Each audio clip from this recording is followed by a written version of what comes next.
For this video, we're going to be tying a woolly bugger. This is a great pattern that's good in both fresh and salt water for a number of different species, and is usually a pretty good staple of everyone's fly box. It's also a pretty good fly to learn to tie on, because it'll give you a number of different techniques you can use for other patterns as well. You also are going to find that this fly has got a number of different variations in color and size and weight configuration. For this video, we're going to be tying a black woolly bugger with a cone head variant. So that's going to give us a little bit of weight in the front of the fly. It's going to give a nice vertical jigging action. For this, from a material aspect, we're going to be using a Daiichi 2461 size 4 hook. Now, the make and model of the hook actually is not as important for this pattern. You'll see it's actually tied in a number of different hook styles, but what we're looking for is just a longer hook shank. Sometimes you'll see that as 2x, 3x, 4x, streamer. The idea here, though, is that it's got a longer hook shank than what you may find within that size hook. That's going to give us the overall profile and shape we're looking for with this fly. We also are going to need a type of chenille. This is a medium black woolly bugger chenille. The woolly bugger designation means it has a little bit of that flash built into the chenille, which will give a little bit more sparkle to the fly. For weight, we're going to use a 3/16 inch bead head. This is a copper color. Now, you can use many different types of bead heads. Some are cone heads, different shapes. This is just one that I happen to like for a couple of different fly patterns. That way I can reuse across. We'll need some type of hackle. This is just a bugger pack from Whiting. But you can use sloppin if you want, or saddle hackle. Really, the choice is up to you. And we're going to need some type of Marabu. So I'm going to show you two different types. I have an X Select as well as a woolly bugger Marabu pack. And we'll see a little later what the difference is between those, and then you can decide which ones are best for you. And then finally, but most importantly, we need a thread to tie it all together. I like to be able to have a little bit more strength to really cinch down the fly when we finish it. You'll see that at the end. And so I use a UTC 210. But you can use a lighter thread. You can use more of a medium strength like a UTC 140, or you may see it as designation of 3/0 instead of using this thicker thread, but I happen to prefer this. Alright, so before we actually go in and start putting down our thread layer and making our fly, we need to put on the cone head. So we're going to take our hook off. And with most of these, what you'll see is one side has a smaller hole, while the other side has a larger hole. It's a little bit easier to see on this bigger bead or cone head. Some of the smaller ones, it gets trickier, so just take your time, find out which side's which, and take and thread the hook of the hook point through the smaller hole, and slide that right on around to the hook eye. And then go ahead and put your hook on your vise. I like to put the hook at a slight downward angle. And what that does is makes it so that this bead wants to stay at the front end of the hook. Doesn't need to be too extreme. But that'll help so that this doesn't end up wanting to slide up and cause problems later on. So now we're ready to go ahead and put on our thread. So I just started right behind our cone head or our bead head, and I just start working the thread back along the hook. I stop about halfway, cut the thread off, and continue back. And where we are going is to where the barb of the hook would be. I actually crush all the barbs on my hooks, so the barb if it were still on this hook, would be right here. And so you'll notice that the thread stops right at that point. That's a pretty common tie-in point, by the way. You know, most hooks are designed that the hook shank, the flat part, will stop right above where the barb of the hook is before it will actually bend back. So now we're ready to put on our Marabu. So like I talked about before, we really have two different types of Marabu. We have this X Select, which is a lot more flowy, and then we have this Woolly Bugger, which is not quite as flowy, but it's thicker overall. For smaller flies, I really like this Woolly Bugger Marabu. And all I'll do is I'll just grab a bundle and just pluck it off the stem, and then I can tie that on. But for this size 4, I like using this Marabu a little bit better. I think it provides a nicer looking tail. And all we're going to do for this, we can either go along and just pluck off a bundle off the side, or we can just grab a number of these fibers and kind of bend them back. If the hair starts going crazy on you, wet your fingers. Watch what happens. Now it's, wet them a little bit more. Now it's a lot more manageable. So now I can really measure. Okay, I want 1 hook shank. And I can put that where I want. Hold it with my left hand. And start wrapping in. And the Marabu is really behaving. I'll put on 3. Then I can kind of push it down a little. And that's going to give me a good all around movement. I don't put a huge fluffy tail in my Woolly Bugger. This actually flows really well in the water, and it'll puff. Some people will put more in the back to make it even flowier. I kind of feel that less is more with a lot of my patterns, so I like to have less Marabu in the tail. Alright, so now all I'm going to do is I'm going to come in and cut off my excess. A little bit of material management. If you want to try to get 2 or 3 out of 1 Marabu feather, you just cut off what we just used. And now this is ready where I can actually do another Woolly Bugger with it. Alright, so I still have a little bit to clean up here, so I'm just going to do a couple wraps. It's a lot cleaner. And I'm ready to put on my Hackle feather. So I already grabbed one. This is pretty simple. You're just going to stroke the fibers back.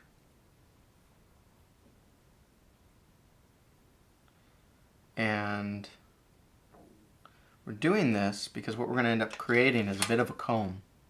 So I'm going to cut the tip of this off. And then I'm going to go on both sides. I'm going to cut this and then I'll show you. Cut a little bit more.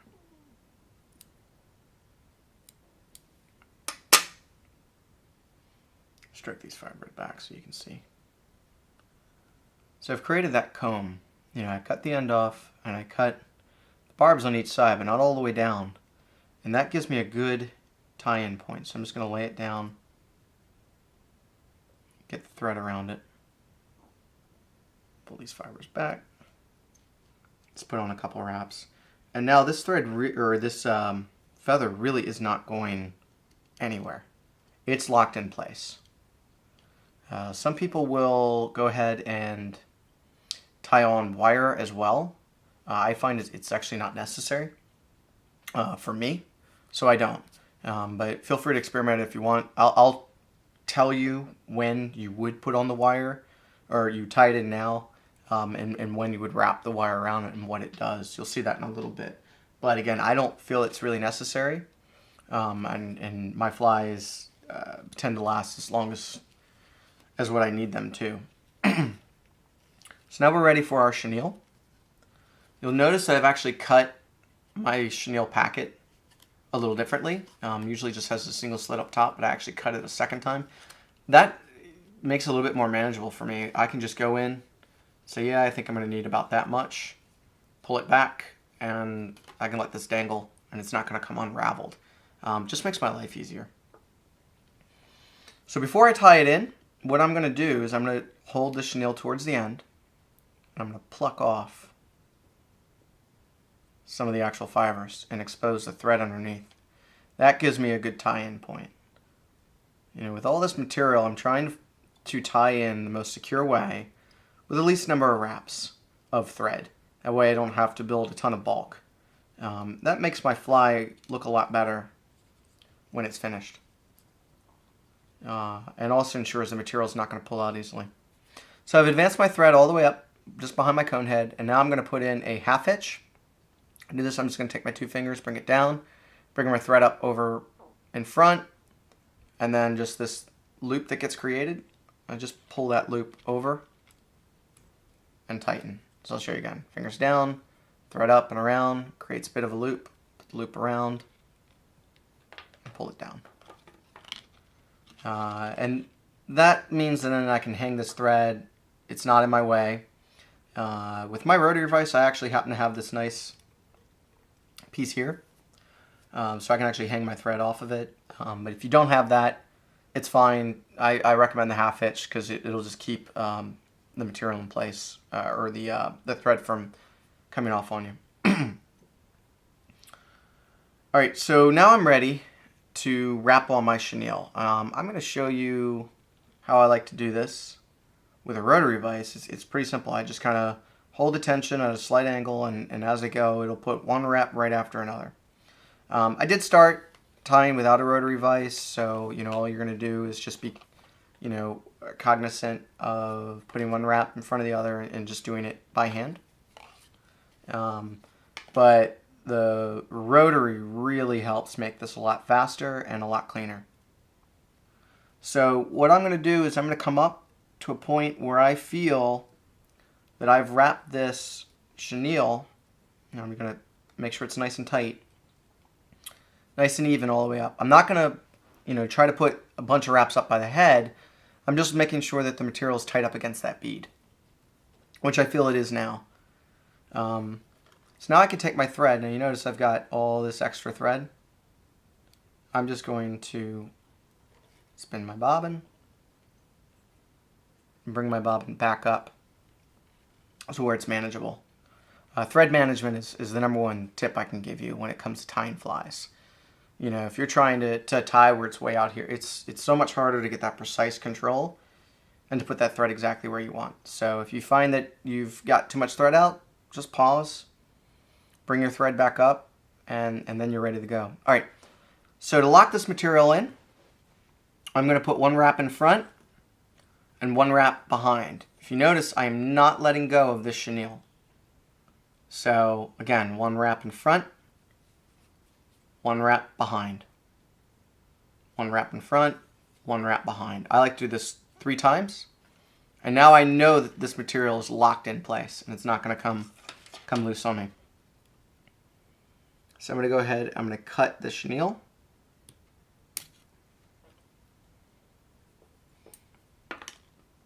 And I usually at this point will still do maybe 1 or 2 more wraps and just kind of pull it just a bit tight.